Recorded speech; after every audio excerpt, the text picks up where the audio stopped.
And welcome back to Tukuza. Welcome to church. It's a beautiful Sunday morning.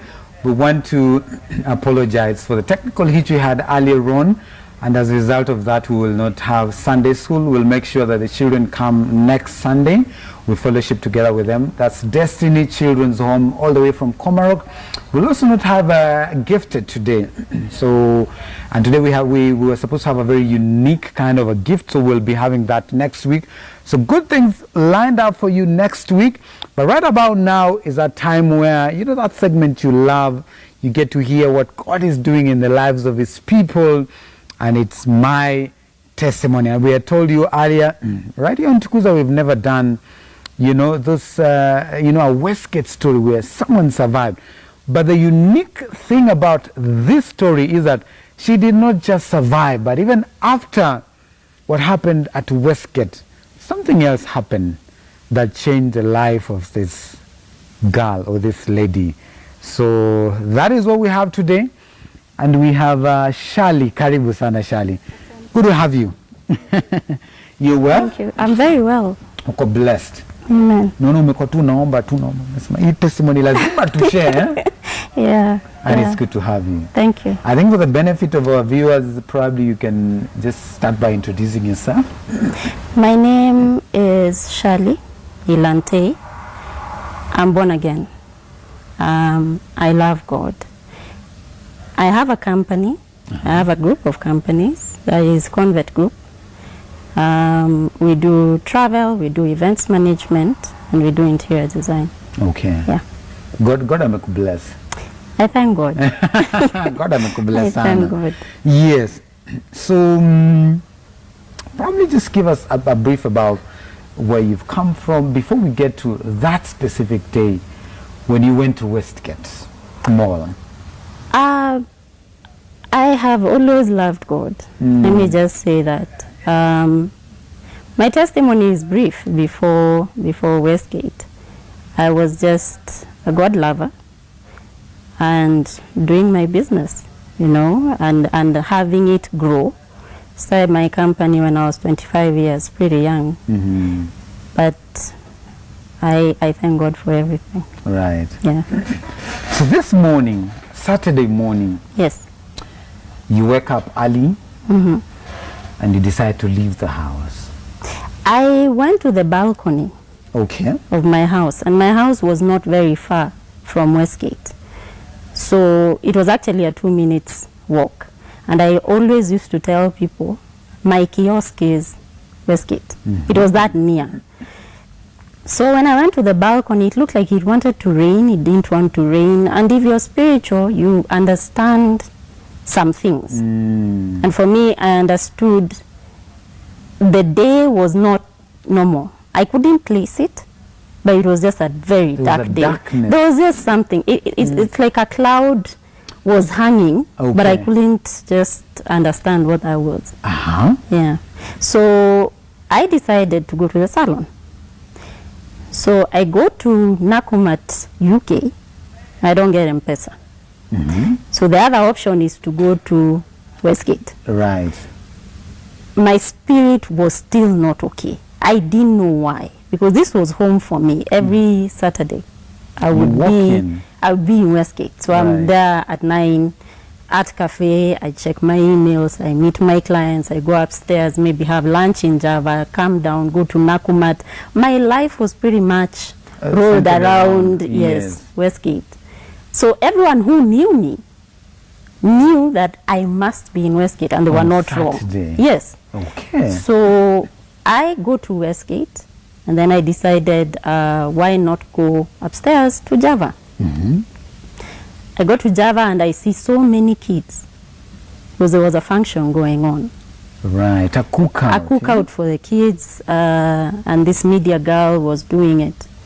So when I came downstairs, there were too many, so I decided to do a takeaway.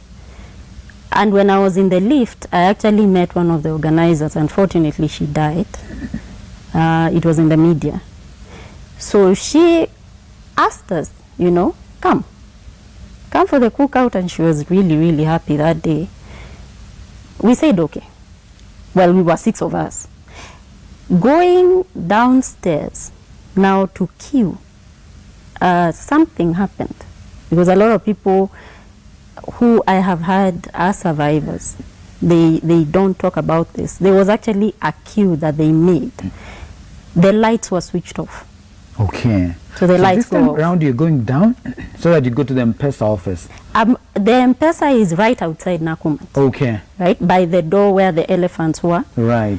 So when I'm there queuing, the lights go off. Okay. Now, because this is Westgate, it's not the first time. So, you know, there's a backup generator. Right. So your expectation was to come back immediately? Of course, it was always immediate, and it was very rare as well. It felt like home for me. So I was not worried. Until the lights came on, and then there were gunshots outside. But when you're in, it sounds like, you know, some tire burst, and it can be a lorry because it's very loud. So I was not still bothered until people started running in. Wow. The confusion was very shocking. It's something I'll try and explain, but when you're there, you're wondering, why are people running? So you are the one who is standing outside Nakumatt. People are running towards you. So people are living outside. Outside the... Yes, outside there was Souls, there was, I think, Urban, there was Tapas. So there is activity and, you know, people walking in and out. So these are the guys now who are running towards us. So you don't know what's going on. Right. So right there, it's good to watch movies. And for me, I love anything criminology, crime, CSI. So I was like, you know, I don't know what this is. But now the loud gunfire, like the gunman now had come in. So you can't see him because of that confusion. Right. But then I decided I need to move away from the door, the entrance of Nakumatt, and ensure that I will lay underneath the counter of M-Pesa. Because that was the only thing I thought about. Because when you watch these crime things, the first thing they teach you is, in case of any gunfire, don't run. Right. If you can lay on the floor, it gives you an advantage because this person is walking. So you sort of get your bearing. Right. So that's when I saw him from where I was sleeping. Okay. And he shot someone who had just come out of Barclays Bank. Wow. The guy had just come from the ATM. So you come and you're right in front of a gunman.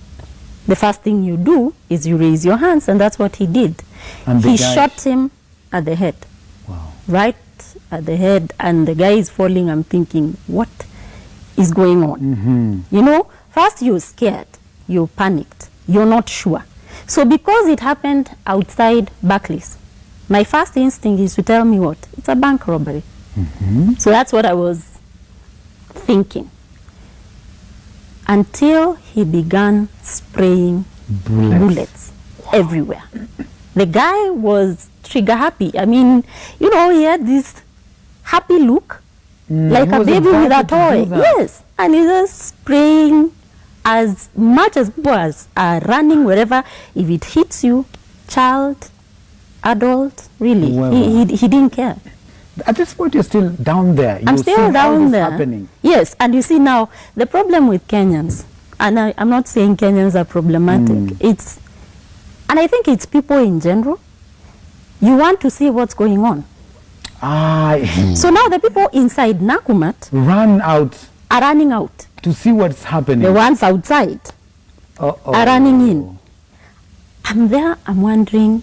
So this guy is actually having a field day. Oh yeah. Because now the ones who are coming out, they don't know what they are going to meet, and they are coming out to see, what is that noise? This guy is still shooting. When I was sleeping there, suddenly people cleared. Okay. Okay, so I don't know whether now they are dead. Because you're there, you're scared, the gunfire, you start closing your eyes, you open your eyes, you want to look like even you are dead, because now you don't know what's going on. Turns out, downstairs, there is gunfire. Upstairs, there is gunfire. So even this one, even if he's not shooting where we are on the ground level, there is gunfire down and up. Upstairs. It was horrible.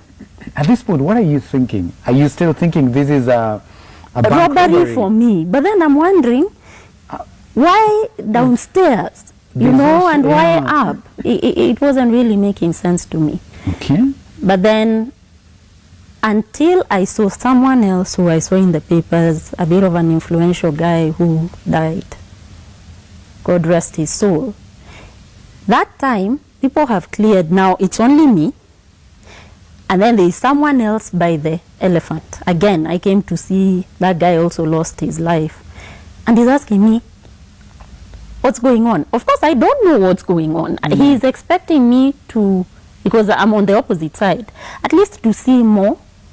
By that time, you don't even need to talk to anyone. You are beyond scared. Right. Beyond scared. To a point, you're almost kissing death. The taste of death is not very interesting. So I saw him coming in and blood was gushing out. So I don't know whether it had hit a nerve. I don't know. I don't know too much about what happens when you're shot, because blood was just coming out. So you'd expect when someone is shot, then the blood, I don't know what I expected, because it's not something that I've seen before. And he held his chest and he kept saying, oh my God, I'm dying. I'm dying. And this person helped him, and they went towards where the trolleys were. I don't like blood. Seeing blood, though I'm Maasai, seeing blood made me think about moving. I needed to see that, to move. Right. So I saw the 3 people again who died in Nakumat. There were 2 men and a woman who I knew. Those were employees now? Those are employees, and these are managers. So the other guys had moved back, but them, I don't think they saw that these guys are going to come into Nakumat. Yet, I repeat, people assumed it was a bank robbery. Right. So Kennedy, I'm sorry to call his name because maybe his family is watching, calls me, says, come to me. And they saved quite a bit of people who they kept saying, you know, just use your belly, come. Yeah, keep moving. Keep moving, don't stop, you know. So he says, come to me, and I had to use my belly. And he said, hi, I'm really sorry, what's going on? I said, I don't know. This time, my phone is buzzing, but I do not have the grace to pick it up. Right. So I went towards where the food stuff was. I found people eating. People were eating? Yes. I don't know how you would loot when there is gunfire. Oh, people were now getting stuff and bread, amazing, milk. In fact, one guy actually asked me, "Unataka kukula?" You know, and you're thinking, was it shock? Or I think what so. Was that? Oh, I don't know. You know, there are people who are just strange. Differently. Oh my. People are just strange. So I looked at the guys and I decided, if I stay here, right, I don't know how it's gonna be. Let me go upstairs. So again, I didn't use the elevator. Right. I mean the escalator up. I decided to use my belly. Now this time you're crawling. Through the ramp, right? Through the ramp. All this time there's still it is gunfire all over. So in fact, you move faster because you don't know whether the person is behind you. Yeah. It's loud. You don't know whether the person is right behind you. You don't want to stop. You just want to go to the farthest corner. Right. So that you can save yourself. So here you are with your belly. Yes. Up. Upstairs, first floor. Yes. So you get there. Do you find people there? There were very many people. Guys were underneath the bed. People with children, you know. And when I went, I wondered, where do I hide? Right. All the beds pretty much. People are already occupied, you know. So I said, I don't know what to do. You know, the problem with all this and fear, you feel very vulnerable. You don't know whether to open a suitcase, wrap yourself in. You don't know. You don't know. The thoughts that go through your mind is you just want to get out of there. Wow. So I land myself in this corner very near the suitcases, and I'm sleeping in a corridor. It's it's an open place. So I'm not covered, and I'm pretty much exposed because then the other people are not near me. Shortly, now the Indian Asian brothers decide to come there, and they're the ones who have come with kids. I said these kids will sing until these guys will know where we are. They will cry, they will call these guys. Right. Where am I? And you see, now you're looking around, you don't know nobody. You just want to save yourself. If you can even fit underneath a chair, you would. But there's nowhere to hide, you know. So I decided to just lay there. I remember there was this Asian guy who comes and his phone rings. Men were crying, dear man. It was sad. That is, I thank God I'm sharing this, because I don't know whether the other people have grace to share what their experiences were. So men are crying. Men are crying. Children are not crying, apparently. Wow. Kids are being told, shh. These men are, you know, because men are shaking. Right. You're there with your kid. What happens? You're there with your wife. What happens? You know, you're and scared. the death is very close. It's yes. not too far. It's downstairs. So here you are sleeping. Did you see anyone with a gun? One of those terrorists? What now happened is, when I'm sleeping there, I get a phone call. And it was my mom, and my mom says, "Are you in Westgate?" I hope you're not. Now those are two questions. Are you and I hope. Okay, I am. So nobody quite knew what is going on. Even the media guys didn't know. Is it under siege? What's going on? Is it robbery? Is it fire? So she says, Westgate kuko na moto. Fire. So you wonder, gunfire, and then to wait and be roasted. Which one would you choose as a form of death? Right. You know, and then this guy next to me just shouted, "Switch off your phone," you know. And then now the Indian guy, thank God for him, he had a boy, and he calls the wife and he asks, "What's going on?" And he said, "Westgate is under siege." Wow. That is a strange word, not because it's English, but because it's Kenya. That doesn't happen. It doesn't happen. No. So what are you saying? Under siege? Who? Is it robbers? What? So he says it's terrorists. Oh my. Today is the day we die. My heart didn't sink. But I stopped being scared for a reason. Then he calls, another one now next to him calls the wife and says, "Go to the pastor's house. Tell the pastor to pray." Wow. That is how serious it was, because this is not the time to believe in any other God apart from God, because then that's when you know. So he remembered the pastor was a neighbor. I don't know whether he was born again or not, because again, some of them are born again. Right. But he just said, "Go to the pastor, go tell him to pray." And that is when I said to God one prayer. I didn't pray, "When I die, Father, be with me." I said, "Father, those with us are more than those with them." Amazing. That is Elisha's prayer, because I didn't know what else to pray for. This gunfire is going on, and as scary as it is, I needed those with us to be more. Something phenomenal happens. I saw an angelic presence come down. Wow. They were real to me. They were so real. And they came holding hands, man to man, round across where everyone had, hidden. Immediately the angels came. A sniper came upstairs. You saw the sniper? I would see his feet. He wasn't far from me.